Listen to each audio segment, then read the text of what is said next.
আজ আপনাদের সাথে একটা দারুণ ব্রেকফাস্টের রেসিপি শেয়ার করছি, দিয়ে আপনি অফিস যাওয়ার আগে বানিয়ে ফেলতে পারেন এবং খেতেও এটা অসাধারণ স্বাদের হয়। তো চলুন দেখে নেওয়া যাক আমরা কিভাবে তৈরি করে ফেলতে পারি একদম নরম তুলতুলে সুজির ধোকলা। এটা বানানোর জন্য কিন্তু মেজারমেন্টটা খুব ইম্পর্টেন্ট। তাই দেখুন আমি এরকম একটা মেজারিং কাপ নিয়ে নিয়েছি, আর আমি 3/4 কাপের মতন নিয়ে নিয়েছি টক দই, 3/4 কাপের মতন জল এবং নিয়ে নিয়েছি 1 কাপের মতন সুজি। তার সাথে আমি ব্যবহার করছি অল্প একটু গ্রেট করে রাখা আদা, নুন এবং 2 চামচ মতন সাদা তেল। সব ইনগ্রিডিয়েন্টসগুলো একসাথে মিক্স করে নিয়েছি।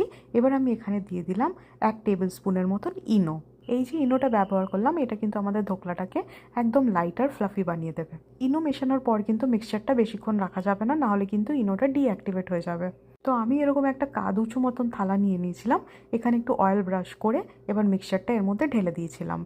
15 থেকে 20 মিনিট এটাকে ভাপিয়ে নিয়েছি, আর দেখুন আমাদের ধোকলা হয়ে গেছে একদম রেডি। ওপর দিয়ে কাশ্মীরি রেড চিলি পাউডার দিয়ে দিয়েছিলাম যাতে এটা দেখতে সুন্দর হয়। এবার আমি ধোকলার জন্য তৈরি করে নিচ্ছি তড়কা। তেল গরম করে তার মধ্যে দিয়ে দিলাম সাদা তিল, কালো সর্ষে, গোটা জিরে, লঙ্কা এবং দিয়ে দিলাম কয়েকটি কারি পাতা। ব্যাস তড়কাটা ভাজা ভাজা হয়ে গেলেই আমি ধোকলাগুলোর ওপরে এটা ছড়িয়ে দিলাম। এই তড়কাটা কিন্তু আপনারা অবশ্যই দেবেন, তাতে কিন্তু ধোকলার স্বাদটাও অনেক গুণ বেড়ে যায়।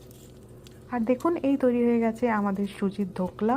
একদম ইনস্ট্যান্ট বানানো যায়, এটা খুব নরম হয় খেতে এবং অসাধারণ একটি ব্রেকফাস্ট রেসিপি। আমি আমার নিজের সুবিধা অনুযায়ী এই শেপগুলো বানিয়ে নিয়েছি, আপনারা আপনাদের প্রেফারেন্স অনুযায়ী এই ধোকলার শেপগুলো করে নিতে পারবেন। তো দেখুন কেমন লাগছে আপনাদের দেখতে এই ধোকলাটা, আমাকে নিশ্চয়ই কমেন্ট সেকশনে জানাবেন, আর একবার নিশ্চয়ই আপনাদের বাড়িতে এটা ট্রাই করবেন। এবার সাথে আমি বানিয়ে নিচ্ছি একটা চাটনি, এটা হচ্ছে একটা বাদামের চাটনি। তার জন্য দেখুন আমি বাদামগুলো শুকনো খোলায় একটু ভেজে নিচ্ছি, আর এর সাথে ব্যবহার করব আমি কাশ্মীরি রেড চিলি। আপনাদের কাছে যদি এটা না থাকে আপনারা চিলি পাউডারও ইউজ করতে পারেন। আমি রেড চিলিগুলো একটু গরম জলে ভাপিয়ে নিয়েছি।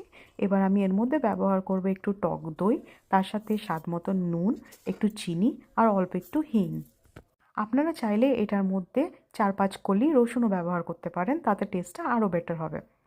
তো ব্যাস এই তৈরি হয়ে গেল আমাদের গরম গরম সুজির ধোকলা সাথে চাটনি। আমাকে জানাবেন আপনাদের রেসিপিটা কেমন লেগেছে। আজকের মতন টাটা।